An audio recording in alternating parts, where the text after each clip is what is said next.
Okay, so I'm an atheist, right? And my family knows I'm an atheist. You know, my wife knows. She's not really an atheist. She's not spiritual or anything. But I live in the Bible Belt, so it's really difficult for me to come out for everybody, because to do that would then put my wife, her social life in jeopardy also. And since I'm not the only one involved, I really don't think that it's fair for me to come out and say, hey, everybody that believes in God and would probably not talk to us ever again if found out that I was an atheist, I'm an atheist.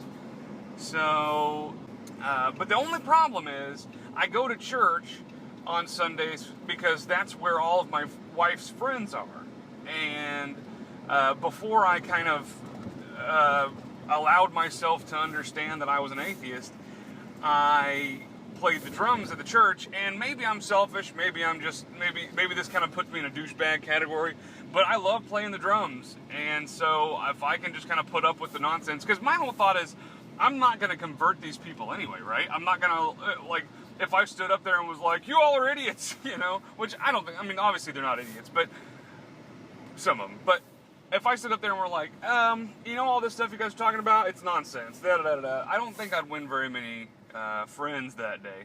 So I figure they're just, whether I'm here or not, this church is going to continue, and listening to some of this stuff, it makes me mad, it annoys me. But when they have children's church, it just makes my freaking stomach turn every time they do children's church, because they tell these stories that are supposed to be cute and funny and you know, for kids to understand and all that stuff, but the children's sermon is going on, and the lady that does the children's sermon is super sweet. Like, she's just a really nice lady. I like her a lot.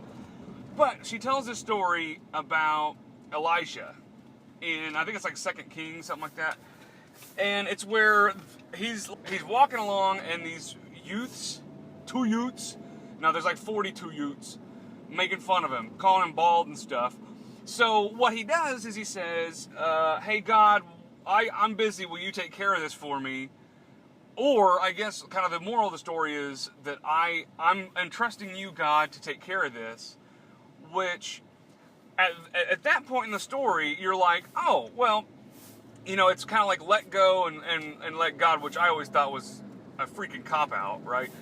But I get where the story's going. But here's where it takes kind of a south turn, because at that point, two bears come out of the woods and kill all the kids. Or it says that they maul them. I assume they kill them all. So, okay, and at this point, at church, the congregation, or I like to call them the audience is laughing. They think that's hilarious. Because the way the story's told, like, they were making fun of him, so God killed them with bears. That's not fucking funny. That's terrible. That is a terrible, terrible story. And you know, this is the stuff that they don't want to think about, but think about it. There's 42 kids whose parents will never have their children again, you know? That's 42 lives all totally destroyed because God was like, don't make fun of this old man. He's bald and you called him out on it. So here's some bears. That's fucked up. You know, if somebody was making fun of me, like, here's the thing. I was kind of a douchebag in high school, right? I had my dickish moments where I was like, hey, baldy. I don't know that I ever said that, but, because I'm half bald. But I don't think that, you know, looking back now, I think of myself back then as kind of a douchebag. You know, I thought I probably did that kind of stuff. If I had been mauled by bears, I would never have grown up to realize that I was a douchebag back then, you know, and those children will never have that chance again. We'll never have the chance to grow up and realize, hey, remember when we made fun of that guy? Can you believe how jerky we were? So instead of God just letting them grow up and realize that they were dumb back then, he killed them. I don't know. Maybe I'm just weird, but I think that's messed up.